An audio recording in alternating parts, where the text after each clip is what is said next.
কিয়ামতের আগে আগে আরো কিছু মানুষকে আল্লাহ পাক কিন্তু শূকর এবং বানরে পরিণত করবেন। এই হাদিসটা কি জানেন? হাদিসটা শুনে রাখেন, এটা আখিরুজ জামান বা কিয়ামতের আলামত সংক্রান্ত হাদিসগুলোর মধ্যে পাবেন।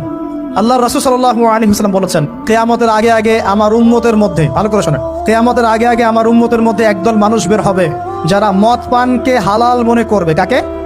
মদ পান করাকে হালাল মনে করবে। যারা বাদ্যযন্ত্র, গায়িকা, নায়িকা এগুলো নিয়ে নর্তকী নাচাবে রাতের বেলা, এগুলোকে হালাল মনে করবে। যারা অশ্লীলতা, বেহায়াপনাকে জায়েজ করে নিবে, ঠিক আছে, এরকম কয়েকটা পাপের কথা বলে নবীজি বলছেন একদিন সকালবেলা আল্লাহ পাক তাদেরকে ঘৃণিত বানরে পরিণত করবে। এটা হবে সামনে, কখন কিভাবে হবে আল্লাহ ভালো জানেন। এবার আমি কনসেপ্টে চলে আসি। এই যে পৃথিবীতে নেমে আসলাম, তাহলে আমরা কোত্থেকে আসছি ভাই? আমরা কি পৃথিবীর অধিবাসী ছিলাম? আমরা জান্নাতে ছিলাম, ওখান থেকে আল্লাহ পাক পাঠিয়েছে। এবার পৃথিবীতে এসে আদম আলাইহিস সালামের যুগে খুব একটা দুর্ঘটনা ঘটে নাই, একটা ঘটেছে। কয়টা? একটা। ভাই হাবিলের কোরবানি কবুল হয়, কাবিলের অন্তর্দাহ হয়, জ্বালা হয়। কেন হাবিলেরটা কবুল হবে, কাবিলের কেন হচ্ছে না? এই হিংসার বশবর্তী হয়ে কাবিল হাবিলকে হত্যা করে ফেলে।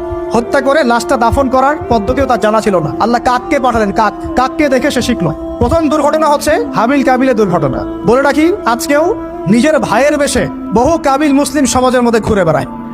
নিজের ভাইয়ের লেবাসে, পোশাকে, সুরতেই বহু কাবিল এখনো কিন্তু মুসলিম সমাজে ঘুরে বেড়ায়। তো আমরা কাবিলদেরকে কাবিলের পরিণতি সম্পর্কে সচেতন করতে চাই। হাবিল বলেছিল, তুমি যদি আমাকে মারতে আসো, আমি তোমাকে মারার জন্য হাত বাড়াবো না। হাবিল জান্নাতে যাবে আর কাবিল জাহান্নামে যাবে। কেন কাবিল জাহান্নামে যাবে? নবীজি বলেছেন, পৃথিবীর প্রথম হত্যাকাণ্ড সংগঠিত করেছে কাবিল। এই কারণে পৃথিবীতে যত খুন হবে, সমস্ত খুনের পাপের একটা অংশ কাবিলের আমলনামায় যোগ করা হবে। বলে নাউজুবিল্লাহ। একটা কথা মনে রাখবেন, সদকায়ে জারিয়া যেমন আছে, গুনাহে জারিয়াও আছে। একটা মদের দোকান দিয়েছেন, যত মানুষ মদ খাচ্ছে, সমস্ত গোনার একটা অংশ আপনার কাঁধে আসছে। সিনেমা হল করেছেন, মানুষ সারাদিন নেকটা ছবি দেখে, নগ্ন ছবি দেখে, যত মানুষ এখানে পাপ করবে, সমস্ত পাপের একটা অংশ আপনার কাঁধে যাবে। আবার একটা মাদ্রাসা করেছেন, যত মানুষ এখানে দ্বীনি ইলম শিখবে, এই নেকির একটা অংশ আপনি পাবেন ইনশাআল্লাহ। মরে গেলেও কবরে পাবেন ইনশাআল্লাহ। আল্লাহ পাক আমাদের সবাইকে সদকায়ে জারিয়া করার তৌফিক দেন।